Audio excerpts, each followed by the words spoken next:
Today's video starts with a question. When is the Fuji XF55-200 not a Fuji XF55-200? Well, it could be when it's an XC50-230.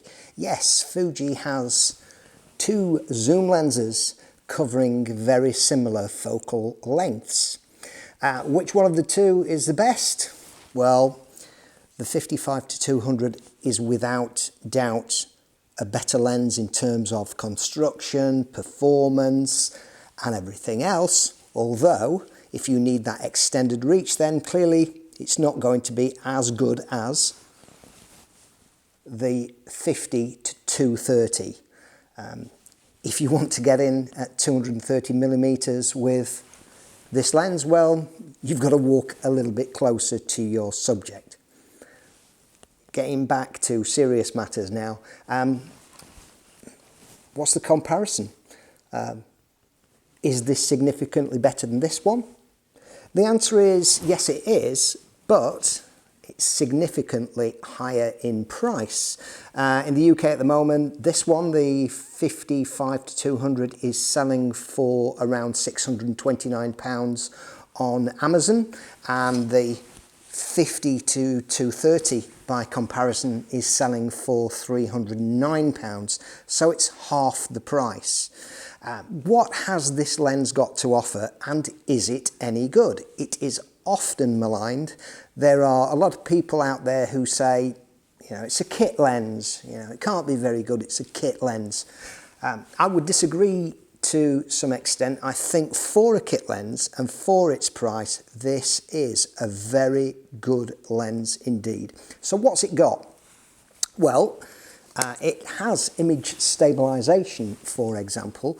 If you're looking for a switch, there isn't one.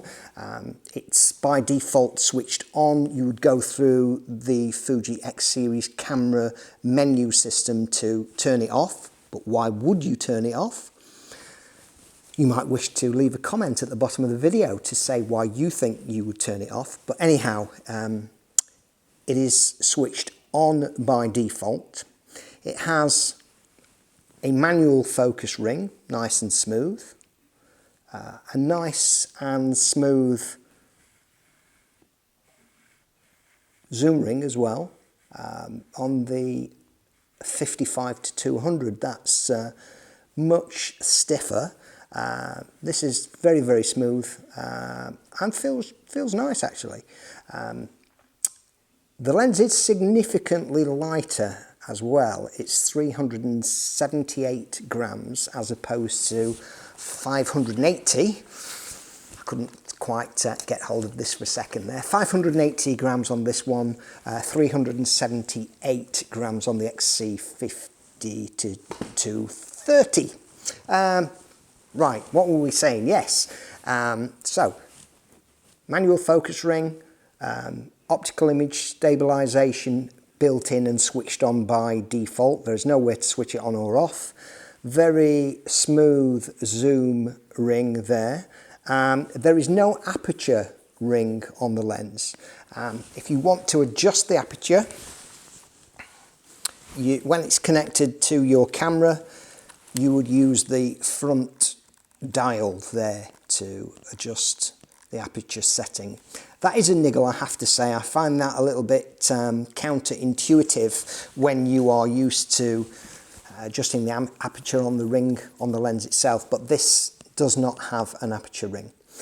Connectors, connections, well, as I said, the construction, or if I didn't say, I should have said, the construction of the lens is all plastic as opposed to plastic and metal with the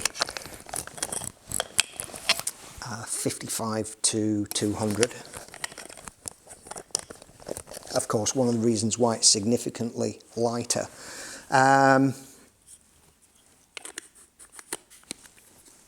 It comes complete with a lens hood, of course, and in terms of aperture, minimum aperture is,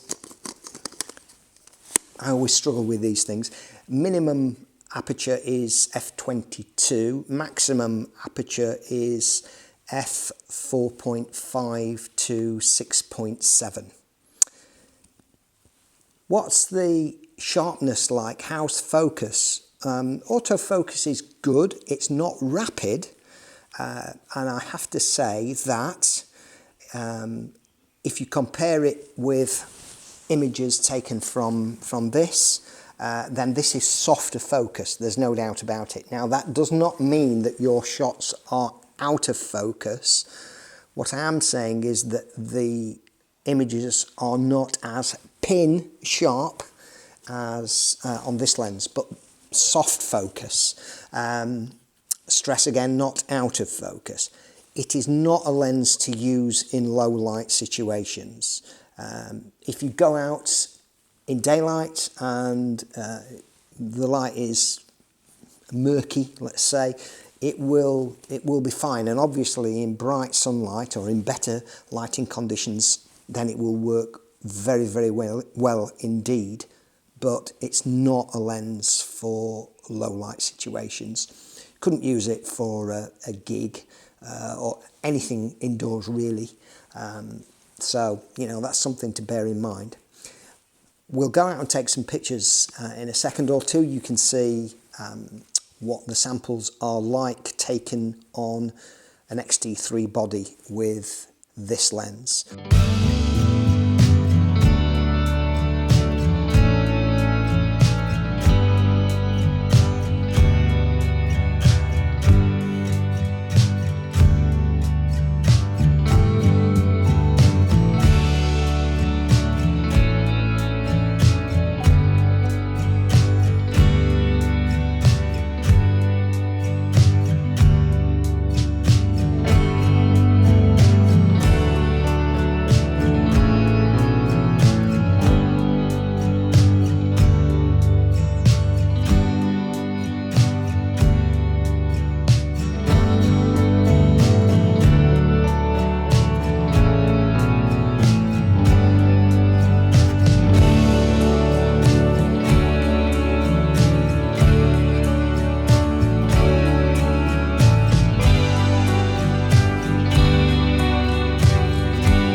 It's been an interesting time out and about with the camera and the XC50-230 this afternoon. The sun is going down here in the UK. It's getting quite chilly in late October, but it's been bright enough to go out with the camera. It's been good fun, and it will be interesting to see what you feel about the shots, the sample images, and also the short pieces of video that I've taken during the course of the day. So my overall conclusion is that the XC50-230 is not on the same level as the 55-200. That is a better lens, and if you can afford it, that is the one to go for. And I'm sure if you are professional, then you wouldn't consider this lens at all. However, if you have a tight budget, this is about half the price, brand new, at £309 in the UK. Not sure of the US price. I think it's around $380. I may be wrong, but I think that's a reasonable guess. So half the price of the 55-200, and if you are on a tight budget, it is a good investment. And also there are many of these around on the used market, particularly as it is often supplied as a kit lens with a camera body. So the overall conclusion is, if you can afford the 55-200, go for that one. If you're on a tight budget, then go for this, the 50-230. It's good value for money. So till next time, thank you for watching.